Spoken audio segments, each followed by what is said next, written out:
Selamat datang lagi di channel dosen kita. Hari ini kita akan membahas tentang populasi dan sampel. Namun sebelum itu jangan lupa klik like, share, komen, serta subscribe channel dosen kita agar teman-teman selalu mendapat update materi-materi terbaru. Nah, kita di sini akan menjelaskan tentang apa sih populasi dan sampel itu. Nah, diibaratkan gambar yang bagian kiri, populasi itu adalah bagian yang lebih besar. Nah, yang sampel itu bagian dari populasi yang lebih kecil.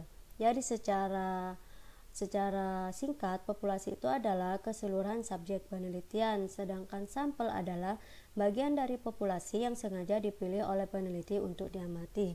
Contohnya yaitu seluruh siswa yang sedang berdiri. Jadi gambar di paling atas itu kan ada 15 siswa yang sedang berdiri. Nah, anggaplah itu adalah populasinya. Kemudian kita akan mengambil sampel. Misal kita akan mengambil 4 siswa yang berdiri di bagian paling depan. Itu kan di gambar atas itu ada 4 siswa yang berdiri paling depan dan gambarnya lebih terang.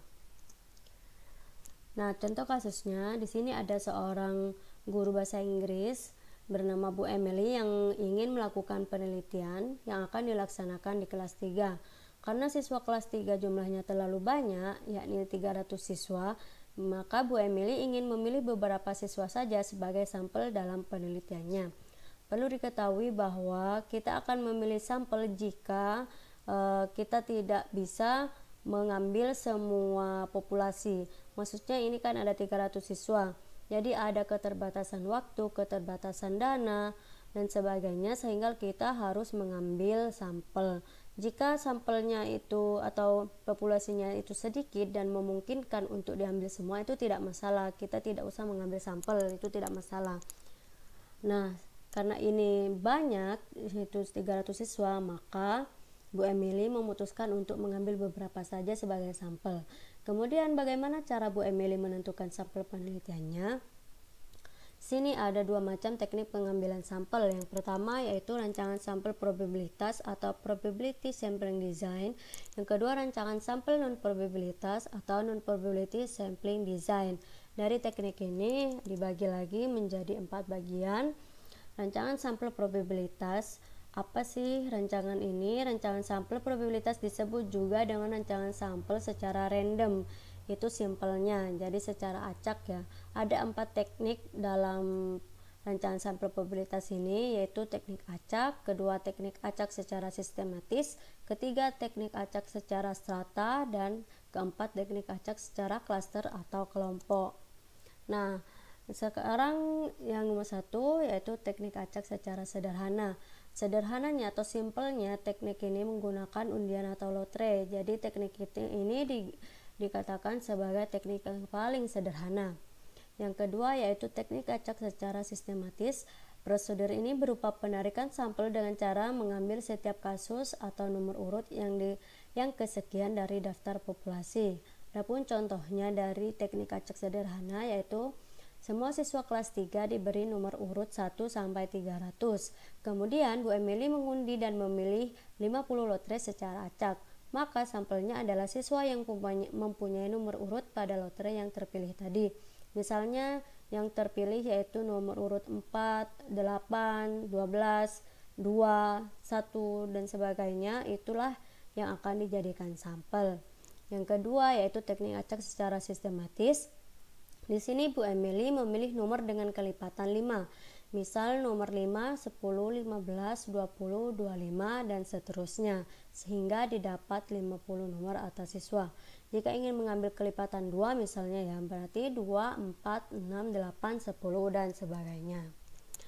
Kemudian nomor 3 yaitu teknik acak secara strata atau disebut dengan stratified random sampling, yaitu metode pengambilan sampel secara acak berdasarkan tingkatan tertentu. Yang keempat, teknik acak secara klaster atau kelompok yang juga disebut dengan cluster random sampling adalah teknik pengambilan sampel berdasarkan kelompok atau area tertentu. Adapun contoh dari teknik acak secara strata yaitu Bu Emily mengurutkan nilai bahasa Inggris siswa berdasarkan 3 kategori.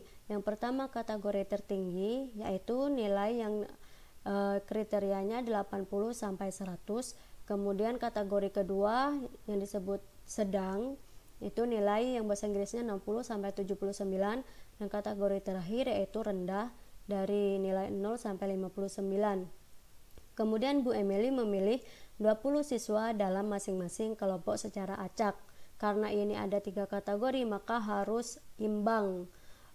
Jumlahnya itu harus imbang. Jadi berarti Bu Emily di sini mengambil 60 siswa sebagai sampel.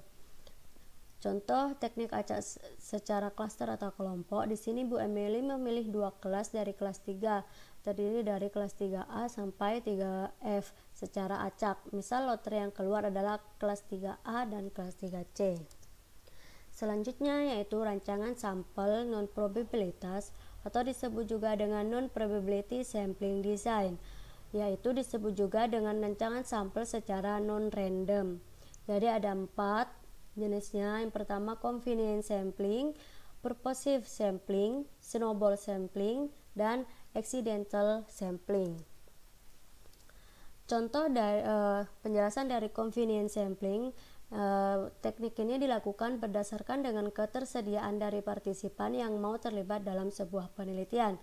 Yang kedua yaitu purposive sampling. Dalam teknik ini, seorang peneliti dapat secara tersirat memilih subjek yang sebaiknya berpartisipasi di dalam sebuah penelitian. Contoh dari convenience sampling ini yaitu Bu Emily menanyakan apakah ada siswa yang mau berpartisipasi dalam penelitian yang akan dilakukan, karena ini kan berdasarkan kemauan dari partisipan sendiri. Kalau purposive sampling itu contohnya Bu Emily memilih siswa yang tinggal di pondok pesantren dan memiliki nilai 75 sampai 100 pada pelajaran bahasa Inggris. Nah, ini secara purpose itu artinya dengan tujuan. Jadi Bu Emily itu memilih samplingnya berdasarkan tujuannya, yaitu adalah siswa yang tinggal di pondok pesantren dan memiliki nilai 75 sampai 100. Yang ketiga, snowball sampling. Metode ini meminta informasi dari sampel pertama untuk mendapat sampel berikutnya. Demikian secara terus-menerus hingga seluruh kebutuhan sampel penelitian dapat terpenuhi. Contoh dari snowball sampling yaitu Bu Emily mewawancarai si A, contohnya ya. Sekarang mewawancarai si A dan memintanya untuk merekomendasikan siapa yang sekiranya bisa diwawancarai selanjutnya. Kemudian ternyata si A mengusulkan untuk mewawancarai si B. Nah, Bu Emily kembali bertanya kepada si B, siapa sih kira-kira yang bisa direkomendasikan untuk diwawancarai? Nah, kemudian si B memilih si C dan seterusnya hingga dapat diambil sampel sesuai kebutuhan. Seumpama 50 orang ya sampai 50 orang. Yang keempat yaitu accidental sampling. Pada metode penentuan sampel dilakukan tanpa sengaja. Peneliti mengambil sampel yang kebutuhan ditemuinya pada saat itu. Contohnya accidental sampling ini, Bu Emily duduk di perpustakaan dan memberikan angket pada setiap siswa yang datang ke perpustakaan tersebut untuk diisi. Jadi secara accidental atau secara kebetulan saja. Jadi siapapun yang datang ke perpustakaan langsung dikasih angket, seumpama seperti itu. Nah, demikian penjelasan tentang populasi dan sampel.